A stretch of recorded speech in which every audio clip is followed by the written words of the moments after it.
Salut les abonnés, j'espère que vous allez bien. Aujourd'hui, on se retrouve pour une nouvelle vidéo et aujourd'hui, je vais vous lire le livre des Nombres au chapitre 17. L'Éternel dit à Moïse, ordonne à Éléazar, le fils du prêtre Aaron, de retirer les brûle-parfums de l'incendie et de disperser leurs braises au loin, car ils sont saints. Avec les brûle-parfums de ces hommes qui ont péché au prix de leur vie, que l'on fasse des lames bien plates dont on couvrira l'autel. Puisque les brûle-parfums ont été présentés devant l'Éternel et sont saints, ils serviront de souvenir aux Israélites. Le prêtre Éléazar prit les brûle-parfums en bronze qu'avaient présentés les victimes de l'incendie et en fit des lames pour couvrir l'autel. C'est un souvenir pour les Israélites afin qu'aucune personne étrangère à la branche d'Aaron ne s'approche pour offrir du parfum devant l'Éternel et ne subisse le même sort que Coré et sa bande, conformément à ce que l'Éternel avait déclaré par l'intermédiaire de Moïse. Dès le lendemain, toute l'assemblée des Israélites murmura contre Moïse et Aaron en disant, vous avez fait mourir le peuple de l'Éternel. Comme l'assemblée se liguait contre Moïse et Aaron et qu'ils tournaient le regard vers la tente de la rencontre, la nuée la couvrit, et la gloire de l'Éternel apparut.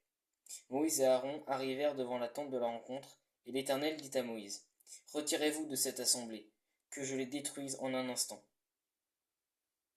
Ils tombèrent le visage contre terre, et Moïse dit à Aaron, prends le brûle-parfum, mets-y du feu provenant de l'autel, pose-y du parfum, va vite vers l'assemblée et fais l'expiation pour eux. En effet, la colère de l'Éternel a éclaté, le fléau a commencé. Aaron prit le brûle-parfum, comme Moïse le lui avait dit, et courut au milieu de l'assemblée. Le fléau avait effectivement commencé parmi le peuple. Il offrit le parfum et fit l'expiation pour le peuple. Il se leva entre les morts et les vivants, et le fléau fut arrêté. Il y eut 14 700 personnes qui moururent de ce fléau, en plus de celles qui étaient mortes à cause de Corée. Aaron retourna auprès de Moïse à l'entrée de la tente de la rencontre. Le fléau était arrêté. L'Éternel dit à Moïse, demande aux Israélites de te remettre un bâton par tribu, soit 12 bâtons remis par tous leurs princes en fonction de leur famille.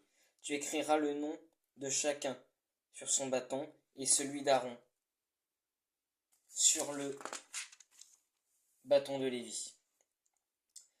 Il y aura un bâton pour chaque chef de famille. Tu les déposeras dans la tente de la rencontre, devant le témoignage où je vous rencontre. L'homme que je choisirai sera celui dont le bâton fleurira, et je ferai cesser devant moi les murmures que les Israélites profèrent contre vous. Moïse parla aux Israélites, et tous leurs princes lui donnèrent un bâton, chacun un en fonction de leur famille, soit 12 bâtons. Le bâton d'Aaron se trouvait parmi les leurs. Moïse déposa les bâtons devant l'Éternel dans la tente du témoignage. Le lendemain, lorsque Moïse entra dans la tente du témoignage, le bâton d'Aaron, pour la famille de Lévi, avait fleuri. Il avait bourgeonné, donné des fleurs et des amandes. Moïse retira tous les bâtons de devant l'Éternel et les apporta à tous les Israélites, afin qu'ils les voient et qu'ils reprennent chacun leur bâton. L'Éternel dit à Moïse, rapporte le bâton d'Aaron devant le témoignage, pour qu'il soit conservé comme un signe pour ces rebelles. Ainsi tu feras cesser leurs murmures devant moi, et ils ne mourront pas. C'est ce que fit Moïse. Il se conforma à l'ordre que l'Éternel lui avait donné. Les Israélites dirent à Moïse, voici que nous expirons, nous disparaissons tous. Toute personne qui s'approche du tabernacle de la rencontre de l'Éternel meurt. Nous faudra-t-il tous expirer? Voilà, c'était le chapitre 17 du livre des Nombres, j'espère que ça vous a plu.